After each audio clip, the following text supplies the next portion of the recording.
before we can do our calibration, let's open up the settings and see what we need to measure.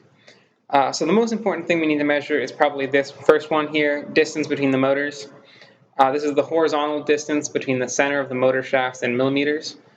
And if you're using an older version of ground control, this will be done. These settings will look different. So if you're using an older version, I recommend upgrading to the most recent version. The next two things we need to enter are the work area in width and height in millimeters. This is your 4x8 sheet of plywood.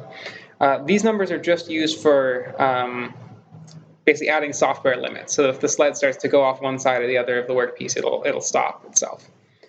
Next is motor offset height in millimeters. This is the distance from the top of your sheet of plywood up to where the motors are mounted. This number is just used, basically this translates everything up and down, so when you click home, it actually goes to the center of your sheet of plywood. This number isn't going to cause distortion. The numbers that, if you're getting distorted shapes that you want to mess with, are the horizontal distance between motors, and then this distance between sled mounting points. This is the horizontal distance between the points where the chains mount to the sled. This is the vertical distance between where the chains mount to the sled and the center of the end mill. And then this is the center of gravity of the sled in millimeters, and that's measured down from the center of the end mill. And so we'll go through measuring each of those next. So we're going to start off by measuring the distance between the center of each motor shaft, and that's pretty straightforward. It's just direct from across from one side to the other. Next, we're going to measure the vertical offset between the top of the sheet of plywood and the motor. And as you can see, again, that's measured to the motor shaft and to the top of the sheet of plywood. Measuring between the chain mounting points on the sled is done, again, horizontally.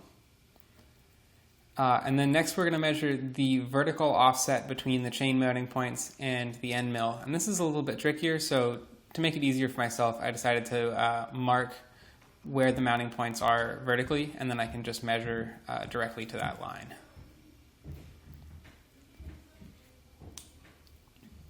Next, we're finding the center of gravity, and this is again kind of tricky. I found my center of gravity by balancing my entire sled on a sprocket. You can see when you find the point where it balances, that's the center of gravity, and then I flipped the entire thing over and marked where that sprocket was. I first drew around the edge and then marked the center, and then measured the vertical distance from there to the center of the end mill.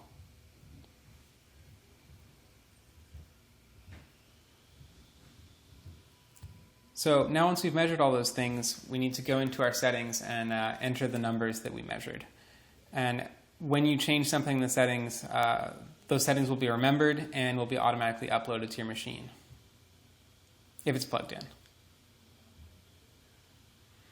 So next we're going to do calibrating the chain lengths. So rather than have you measure out the correct length of chain, which could be a little bit inaccurate, we decided to hook the first link of each chain over the top of the sprocket, and then if you click Actions and Calibrate Chain Lengths, using the encoder, the motor will actually precisely measure out the right chain length. And be a little careful that this doesn't get tangled. You can see that the chain kind of wants to stay on that sprocket, at least until it gets a little bit of weight on it. And this process will automatically happen for the left motor first, and then for the right motor.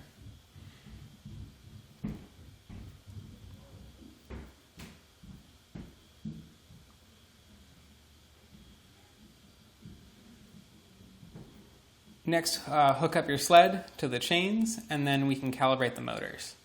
To calibrate the motors, click on Actions and Calibrate Motors. And you're going to see in the text box down there on the right that we're going to start seeing, it's basically testing different voltages and measuring what the motor's response is like. And you can see the motor is going to move back and forth, which will move the sled up and down. Again, it'll do left motor first and then right motor.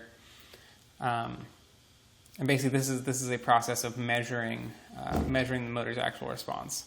And once it's finished with that, you're good to go.